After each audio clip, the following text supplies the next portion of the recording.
Hello बच्चों, कैसे हो? मज़े में? खूब आनंद उठा रहे हो ना? छुट्टियां हो गई होगी स्कूल में, मज़े लेना। चलो, हम लोग स्टेट ऑफ मैटर में थे। Matter surround matter around surrounding, our surrounding में हम थे। स्टेट ऑफ मैटर पढ़ लिया था, सॉलिड लिक्विड गैस पढ़ लिया था। प्लाज्मा मैंने बताया होगा। प्लाज्मा क्या होता है बेटा? प्लाज्मा स्टेट यानी मेन तीन स्टेट, सॉलिड लिक्विड गैस होता है। प्लाज्मा स्टेट होता है बेटा जो जब हम गर्म करें तो हाईएस्ट गैस से भी ऊपर का स्टेट। और बोस आइंस्टाइन कंडन स्टेट हम लोग पढ़ा था। अब देखिए, आज हम लोग बात करते हैं किस बारे में। इस पूरे वीडियो को आप लोग ध्यान से देखना है, क्योंकि इस वीडियो में मैं आपको समझाने जा रहा हूं स्टेट ऑफ मैटर कैसे चेंज होता है। कोई भी मैटर जो है ना, वो अपना स्टेट, फिजिकल स्टेट उसका बदलता है। कैसे बदलता है, क्या कारण है? जैसा कि मैंने आपको बताया कि स्टेट ऑफ को जो इफेक्ट करता है, फैक्टर है, वो है सॉलिड लिक्विड गैस के लिए टेम्परेचर और प्रेशर। अब देखिए, सॉलिड से हमें लिक्विड बनाना, तो इस प्रोसेस को हम लोग कहते हैं मेल्टिंग, यानी इसके लिए हम हीट एनर्जी देंगे। यानी जब हम सॉलिड को ज्यादा गर्म करेंगे तो मेल्टिंग प्रोसेस होगा, जिससे हमें लिक्विड मिलेगा। ठीक, जब लिक्विड को और गर्म करेंगे, बॉईल कर देंगे, लिक्विड से गैस स्टेट में जाने के लिए वो होता है प्रोसेस क्या? बॉइलिंग। जब लिक्विड को हमने और गर्म किया, गर्म करने के बाद वो बॉयल होने लगा और स्टेट अपना चेंज किया, वो कहलाता है गैस स्टेट। और इस प्रोसेस को कहते हैं बॉइलिंग। यानी टेम्परेचर सॉलिड में बढ़ाया, लिक्विड मिला, लिक्विड में बढ़ाया, गैस मिला। अब गैस को जब हम और गर्म कर देंगे, गैस भी स्टेट में जाने के बाद गर्मी देते रहें, तो ये बनेगा प्लाज्मा स्टेट। ये बन जाता है प्लाज्मा स्टेट। आ गई बात समझ में? और जब ये प्लाज्मा स्टेट में निकल गया, लेकिन हमें इसके बारे में अभी नहीं पढ़ना, इसलिए हम इसको अलग रखते हैं। अब देखिए, जब हम गैस को कंप्रेस करेंगे, कंडेंस करेंगे, तो वो बन जाएगा सॉलिड। यानी कि गैस से लिक्विड बनाने के लिए जो प्रोसेस होता है उसको कहते हैं कंडेंसेशन। गैस को सॉलिड बनाने के लिए जो डायरेक्ट बगैर लिक्विड स्टेट में आएगा, ट्रांसफर हो जाए गैस से सीधा सॉलिड में, तो उसको कहते हैं हम सब्लिमेशन। जैसे आपका कैंफर, कपूर तो देखा होगा, कपूर को जलाते हैं तो लिक्विड नहीं बनता। वैक्स को जलाएंगे तो लिक्विड बनेगा, पहले पिघलेगा फिर जलेगा। लेकिन कपूर जलाओगे तो डायरेक्ट सॉलिड से सीधा गैस, और उसको हम कंडेंस करें तो सीधा सॉलिड। ये प्रोसेस कहलाता है डायरेक्ट जो पास आउट हो जाए, दूसरे स्टेट में आए बगैर, उसको कहते हैं सब्लिमेशन। अब सॉलिड को जब हम कंडेंस करेंगे, खूब ठंडा करेंगे, यानी कि उसमें से टेम्परेचर निकाला, तो निकालने के बाद उस प्रोसेस को कहते हैं फ्रीजिंग। फ्रीज करने के बाद सॉलिड बन जाता है। बर्फ जमाते होगे, आइसक्रीम खाते होगे, वो फ्रीज करके ही तो बनाता है। तुम लोग मम्मी से जिद करते हो या नहीं, फ्रीज में आइसक्रीम बना दे मम्मी, वो फ्रीज करने के होगा, फ्रीजर में रख के फ्रीज बना लेते हो। ये इस तरीके से, यानी हम टेम्परेचर देंगे तो सॉलिड से लिक्विड, लिक्विड से गैस, टेम्परेचर लेंगे तो गैस से लिक्विड, लिक्विड से सॉलिड। अब और उसमें से और निकाल देंगे तो ये निकलता है स्टेट, जिसको हम लोग बोस आइंस्टाइन कंडन स्टेट कहते हैं। Bose Einstein condensate state. Condense करने के बाद जो बना, वो एक्सट्रीम ठंडा होने के बाद। तो ये हमारा change in state of matter है। इस तरीके से होगा। आपके पेपर में भी क्वेश्चन पूछा जाएगा कि भाई इसको बदल दे। आजकल तो तुम देख रहे हो, लड़के को लड़की बना देते हैं, लड़की को लड़का बना देते हैं। इतना बढ़ गया, हम लोग स्टेट के बारे में नहीं समझ सकते क्या?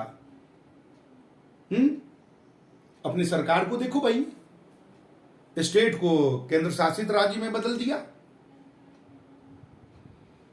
और दिल्ली को देखो, आधा स्टेट भी बना दिया। जम्मू कश्मीर केंद्र शासित सरकार बन गया, जो पहले स्टेट हुआ करता था। तो वो सब बना सकते हैं, हम लोग साइंस में नहीं बना सकते क्या? हम भी बना देंगे।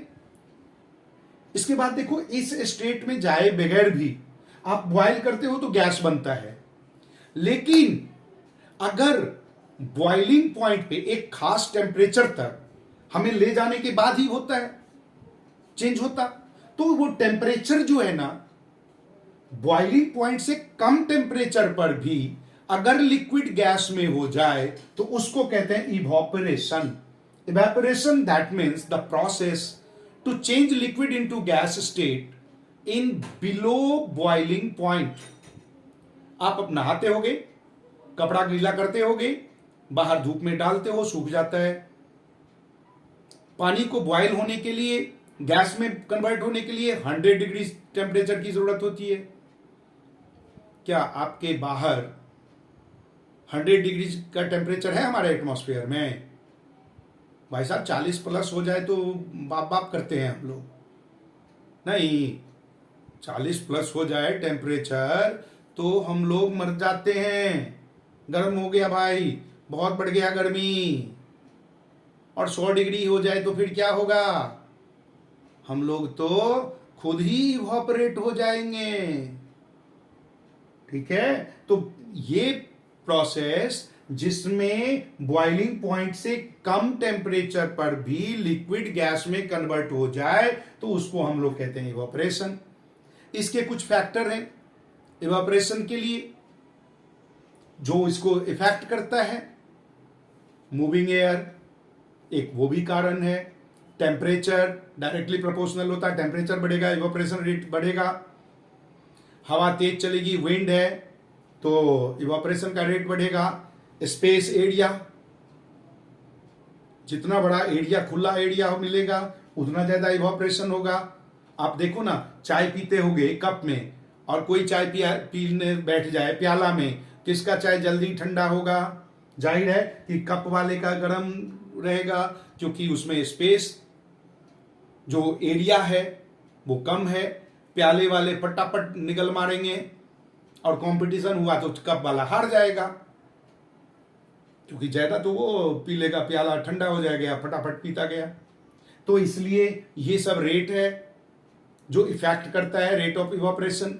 आप देखो गर्मी में हॉट ड्राई डे है तो आपका कूलर बहुत ही सफिशिएंट है, क्योंकि रेट ऑफ इवोपरेशन ज्यादा है। जो भी कूलर ने पानी फेंका वो इवोपरेट हो गया। इवोपरेट होने के लिए रूम का टेम्परेचर को यूज किया, टेम्परेचर रिड्यूस हो गया, हमें ठंडा ठंडा लगा। लेकिन जब ह्यूमिड हमारा एटमॉस्फेयर हो, ह्यूमिडिटी अधिक हो, ह्यूमिडिटी जानते हो, percentage of water vapour in atmosphere, that is humidity. Humidity ज्यादा हो तो कूलर इफेक्टिव नहीं होता इतना, क्योंकि रेट ऑफ इवोपरेशन कम है तो पानी सूखता नहीं, वो चिपचिपा सा रहता है। इसके बाद डिफ्यूजन, जो मैंने आपको पहले भी बताया था, डिफ्यूजन मिक्सअप हो जाता है। डिफ्यूजन को भी इफेक्ट करने वाला टेम्परेचर है। टेम्परेचर बढ़ेगा, डिफ्यूजन का रेट बढ़ेगा। स्टेट का नेचर भी निर्भर करता है। कोई जैसे सॉलिड है उसमें डिफ्यूजन कम होगा, लिक्विड में उससे ज्यादा होगा, गैस में तो भैया वो फटाफट मिलेगा। डिफ्यूजन मतलब इंटरमिक्सिंग। अब देखो, आपने मिट्टी के घड़े में यानी मटके में, अर्थन पोर्ट में जो पानी रखते हैं वो ठंडा क्यों हो जाता? सीधी सी बात है, मिट्टी है, मिट्टी के बीच में पोरस होता है, छोटे छोटे छेद होता, जिससे मटका का पानी बाहर आ जाता। बाहर गर्म है, इवोपरेट हो गया, अंदर हीट लिया, इवोपरेशन के लिए हीट चाहिए, और हीट मिलेगा कहां से? उस पानी का हीट को यूज किया, पानी ठंडा हो गया। That means evaporation cause cool. Evaporation होगा तो वो कूलिंग भी महसूस होगा। क्लियर? समझ में आया होगा? भाई मटके का पानी पिया करो, फ्रिज का मत पिया करो, गला खराब हो जाता है, बीमार भी हो सकते हैं। हमारे स्वास्थ्य के लिए मटका का पानी सबसे अच्छा, मिनरल वाटर से भी वो बेटर है, ठंडा का ठंडा। चलिए जो भी है पीजिए, मौज कीजिए, कोई बात नहीं। फ्रिज नहीं, अगर पानी छोड़ दोगे तो फ्रिज वाला कंपनी ना बंद हो जाए। तो भाई लोगों को करो, उसका पानी पिया करो, ताकि वो भी कमाई करता रहे, लोगों को नौकरी मिलता रहे, कमाई होता रहे, फिर पैसा आता रहे, नेट चार्ज होता रहे, यूट्यूब देखते रहें, सब्सक्राइब करते रहें, नए नए वीडियो देखते रहें, समझते रहें, खेल खेल में पढ़ते रहें, ज्ञान लेते रहें। ठीक है।